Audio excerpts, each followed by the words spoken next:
But punishment is inhumane. There are so much better ways to train a dog. Is your position really that punishment is inhumane? Well, there must be logical coherence to your position, because most of the people that say that are also fully in favor of spaying and neutering dogs, aka surgically removing, cutting off their sexual organs, because they say, oh, it'll have a positive behavioral impact. By the way, not true. But on the off chance that it might make training this dog a little bit easier, let's cut his nuts off. Let's cut her ovaries out. This is their logical incoherence. These people are also, of course, in favor of vaccinations, forcing sharp pieces of metal into the dog on the off chance he or she may come into contact with some pathogen. These are all things that they're willing to do. Pain, fear, right? Actually altering the composition of the dog's body for the sake of a maybe.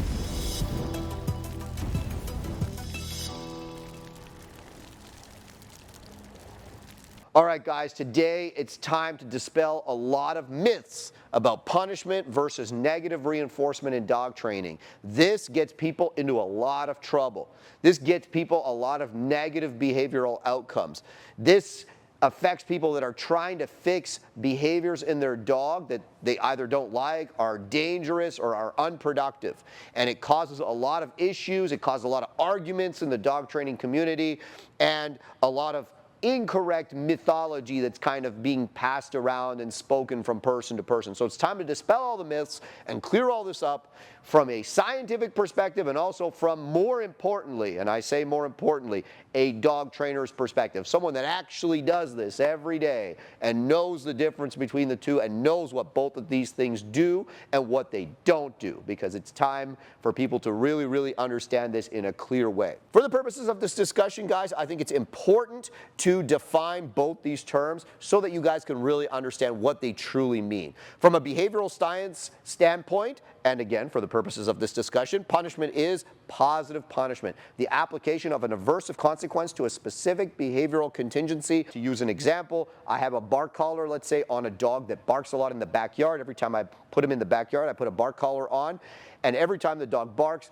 an electric shock is delivered to the dog, creating a significant reduction and ultimately an extinction in the act of barking. I think that's something everybody can understand. Negative reinforcement. This one's important to understand, guys. It's the encouragement, I say again, the encouragement of behavior with the removal of negative stimuli or a perceived negative outcome. Again, putting it in layman's terms, let's say I want my dog to sit. I say sit, I pull up on my dog's collar, my dog goes, oh, that's mildly uncomfortable. Let me put my butt on the ground. The dog puts his butt on the ground, I stop pulling. I remove that negative stimuli, and the dog goes into the desired behavior, and we remove all the pressure from the dog, creating and encouraging the act of sitting, okay? So I think you guys can now start to grasp a little bit the difference between punishment and negative reinforcement. Now, it's really important to understand the characteristics of where you land, because, guys, here's the thing. You don't get to decide. You might intend to punish your dog. You might intend to negatively reinforce your dog. But in fact, you might intend to negatively reinforce your dog and you end up in punishment. And you might intend to punish your dog and you end up in negative reinforcement. I find a lot of people can't get their head around this. They think they get to decide. Well, I used a prong collar or an e-collar and I corrected him and the behavior didn't go away. I punished him, it didn't go away. No, you didn't punish him. This is important to understand. You did not punish your dog. Your dog decides if you punished him. Your dog's behavioral expression will tell you if you actually punished him or if you actually negatively reinforced him. I used the prong collar, it made it worse. Well, then you didn't punish him, right? Very important to understand. You might have intended to punish him. What you actually did is negatively reinforce the behavior of, let's say, being reactive. You made it worse. So your intention doesn't actually determine the outcome.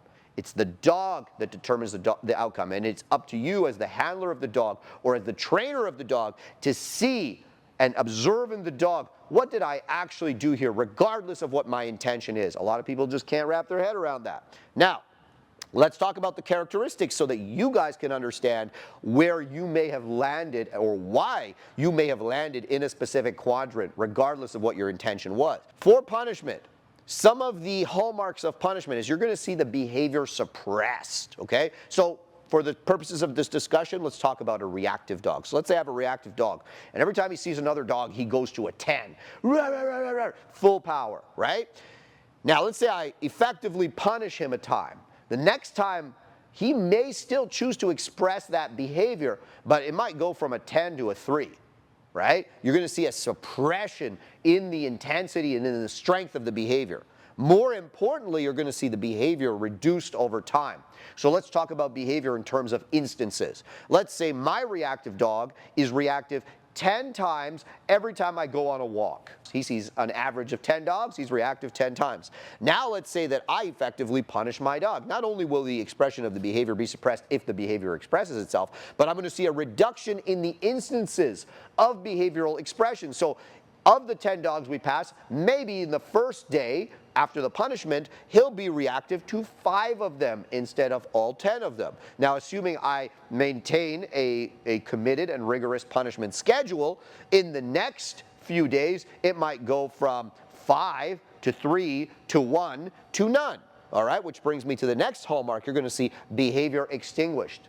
The behavior is no longer present. You cannot see the behavior. So for me, typically I'll say a behavior is extinguished if it doesn't crop up for a month and there's many opportunities for it to crop up. So let's say you're going on walks with your dog and now he's no longer reactive and you pass still the same average of 10 dogs every day, and for 1 month you haven't seen that behavior anymore. Now you would say that behavior is not just reduced, it is extinguished, okay? I'll talk about that again, guys, because there is another thing with that it's important to understand. Now let's move over to negative reinforcement. This is where most people, guys, end up. Most of you end up here. I know a lot of you are trying to be here, whether you know it or not. When you say, I want to get rid of this, I don't want my dog to be reactive. I don't want my dog to dig holes in the garden. I don't want my dog to pull me on the leash. You're actually here, okay? But most of you really end up here. Right? And here is forever. All right, I'll explain that in a little bit, okay? So again, negative reinforcement.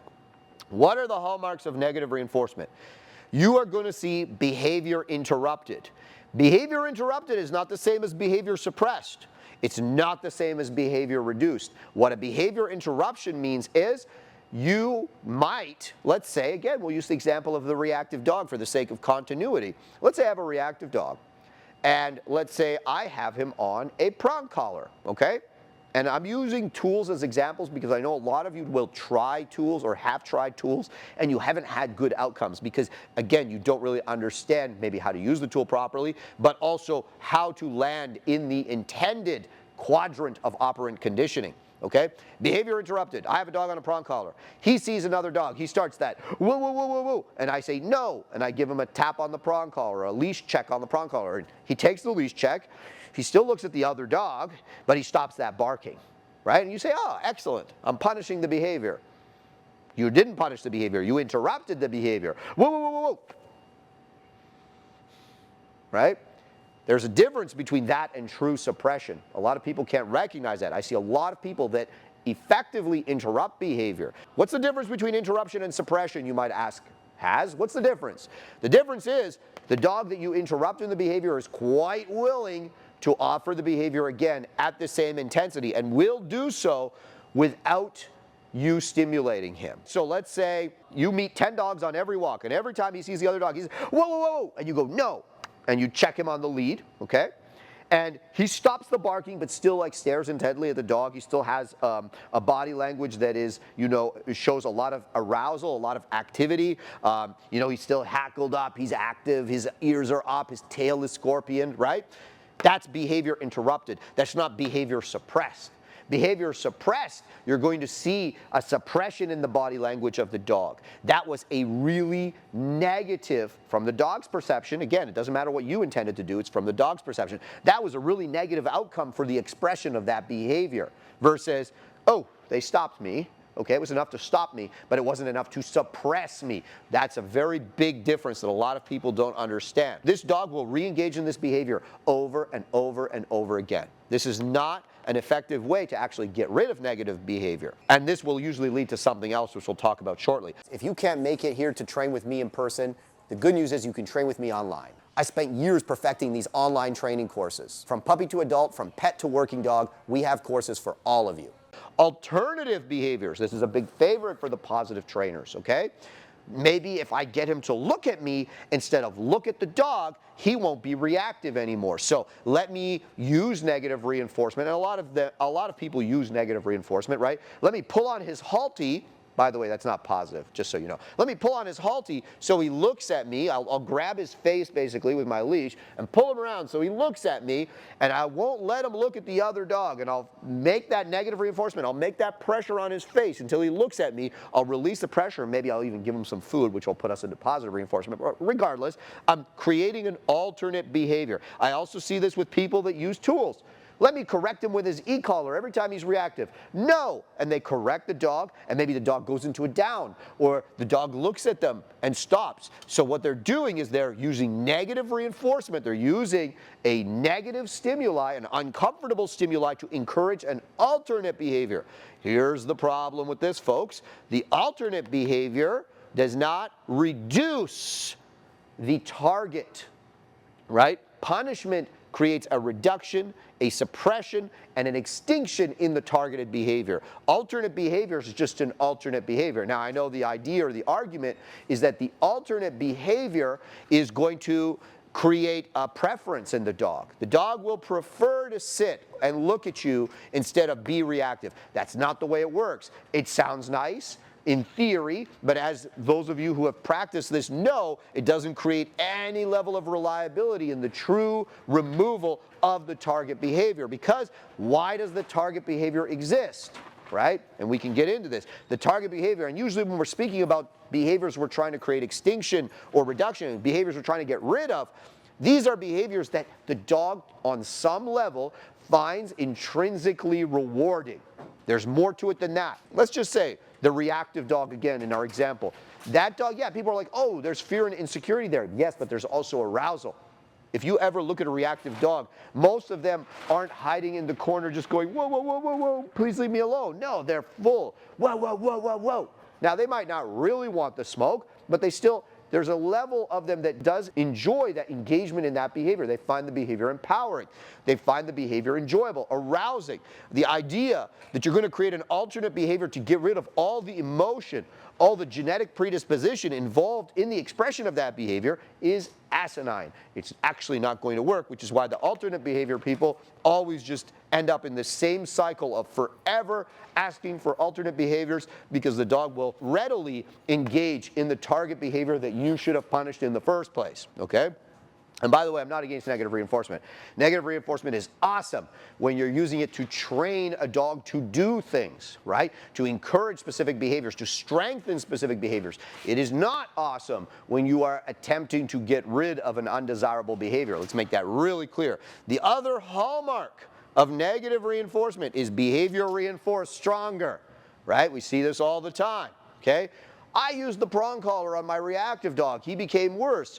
I said no, and I checked him on the prong collar, and instead of going from a 10 to a 5 or a 10 to a 0, he went from a 10 to a 12, right? You made the behavior stronger, right? You applied a negative stimuli to the dog. He turned it up, and you turned off the stimuli, all right? You made the behavior stronger. And I see this all the time. My dog's being reactive. I've tried on the e-collar, but it just makes him worse. He's whoa, whoa, whoa, whoa, whoa, and I hit him on the e-collar, whoa, whoa, and he just turns it up. We see this all the time because, again, you created unintentionally. You were trying to be here. I understand that, but you ended up here. You ended up in the negative reinforcement. You made the behavior worse. So if you do something to your dog, regardless of whether your intention was to punish the dog, and you see an interruption in the behavior, you see the dog offer an alternative behavior, or you see the dog show more intensity in the behavior you're trying to get rid of, you made it worse, right? And a lot of people don't get that. A lot of people will correct their dog,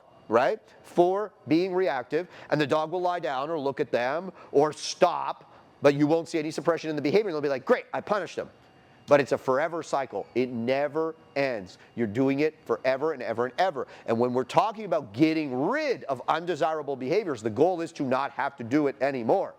The goal is to get to this, extinction, okay? Now, negative reinforcement, as I've already mentioned, guys, I'm not against it. I use it all the time. It is fantastic. It is great for reinforcing correct behaviors. It is great for strengthening or even teaching correct behaviors, all right? But it is not how you get rid of undesirable behavior, which is why I said you'll be here forever. Here's the other thing I want you to think about from the perspective of dogs that do things, okay, that you don't like. Why does a dog do things you don't like? Well, there's two reasons, or sometimes it's a combination of reasons. One, enjoyment. The dog is genetically predisposed to enjoy that behavior. For instance, the prey drive of a dog. The dog is genetically predisposed to want to chase and kill squirrels and maybe other small animals, some of which you don't want him to chase and kill. Maybe the geese at the park. Maybe you have some small barnyard animals at your place and the dog's chasing them. Maybe the cat, even humans in some rare cases. The dog enjoys the behavior, regardless of whether or not you find it desirable or undesirable. That's one reason a dog might do something that you need to get rid of. The other thing, negative reinforcement, learned behavior. Here's an important thing to understand. Hey guys, do you want to become a professional dog trainer? Do you want a certification that actually means that you can train dogs beyond a shadow of a doubt? Do you want mentorship from someone that's actually done it? Even better, do you want to be able to do it completely online? Check out the Shield Canine Pro Trainer and Certification course at shieldcanineonline.com. So, the reactive dog, yes, I said there's a genetic predisposition. There's a part of the dog that does enjoy that act of being reactive. Don't believe me? Look at a whole bunch of dogs behind the fence. There's a whole bunch of them on the other end of that fence showing that barrier aggression. Whoa, whoa, whoa, whoa, whoa. And then the fence is gone. They're no longer doing it. We've all seen the videos. We all know probably personal examples of dogs that do that. But they enjoy it. It's fun, right?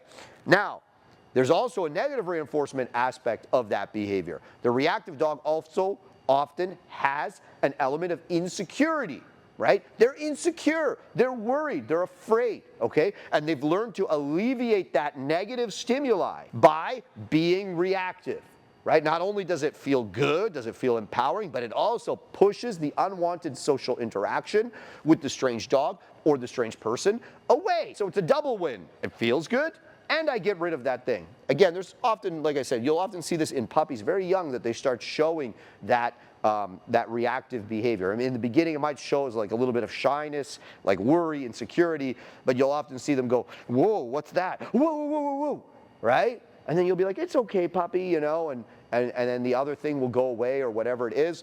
In many cases, people try to force the puppy to have that interaction that the puppy's worried about, and all it does is it strengthens that undesirable behavior of that reactivity. It's important to understand when you're getting rid of something why it existed there in the first place. A lot of people want to pretend that almost every bad behavior a dog does is just the product of learned behavior, but there's a huge element of genetic predisposition, and I've said this before, I'll say it again. In almost every behavior your dog expresses, like something to 80 to 90%, okay? Learned behavior just can strengthen that existing predisposition or weaken it. I know a lot of you are struggling with undesirable behavior, so let's talk about why you might end up here instead of here, okay? So I have a couple of key reasons why people end up in the negative instead of in the punishment, okay? Habituation. Habituation is the dog just getting used to whatever negative thing it is that you're doing. You habituated your dog to it. You did it way too many times, and the dog just became used to it. The dog became stronger to it. It maybe in the beginning aversive for the dog, but it went from really aversive to mildly aversive through the process of habituation. Low intensity, okay? Now this and habituation are the same, but I felt like I had to break them into two just to really make it clear. A lot of habituation occurs because the intensity of the aversive consequence is not significant, okay? Enough. It's not significant enough to create a real suppression. The dog becomes habituated through the repeated application of low intensity aversive consequences. Whether it's a noise, whether it's a physical correction, whether it's the application of an e-collar, whatever it is that you use. I've seen dogs on bark collars that have one specific level. In the beginning, it stops them from barking, but their urge, their genetic predisposition to bark is so high that they will actually begin to bark through the bark collar. Well, they'll be like, whoa, whoa, whoa, whoa, whoa, whoa, whoa, whoa, and they'll actually go into this behavior reinforced stronger. They'll overcome the obstacle of the bark collar, and it'll actually make the behavior more intense, more strong, okay? And then lastly, we have poor timing method, okay? Your timing is off. The dog doesn't understand the linkage between the application of the aversive consequence and the behavior that you don't like. In dogs that the timing is off, you will often see a lot of conflict with the handler. The dog won't understand. The dog might be in a generally suppressed emotional state, right? Because they don't understand the contingency for the punishment, all right? And that's so important to understand is your dog should always, no one wants to punish their dog. Let's be really clear about that. But just as with human beings, there is a time when punishment is appropriate. And when it's appropriate, it's important that you do it in a correct way, and you do it in a way that will reduce the amount of times that you have to do it in the future. The whole point of punishing the dog is to get rid of that target behavior and to not have to do it in the future. We want to get to the point where the dog doesn't need that. It needs it in such a minimal way that it's a very small, tiny part of the dog's life, right?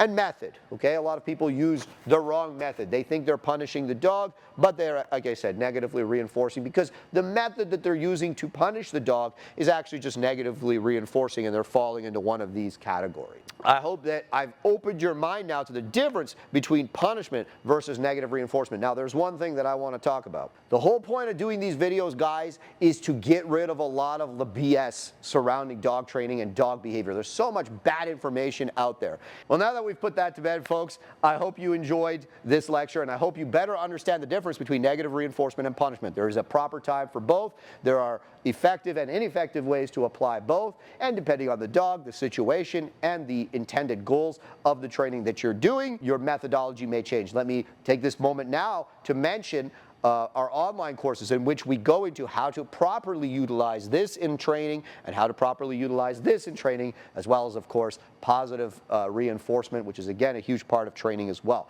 Thanks for watching. Hope you enjoyed it. See you on the next one.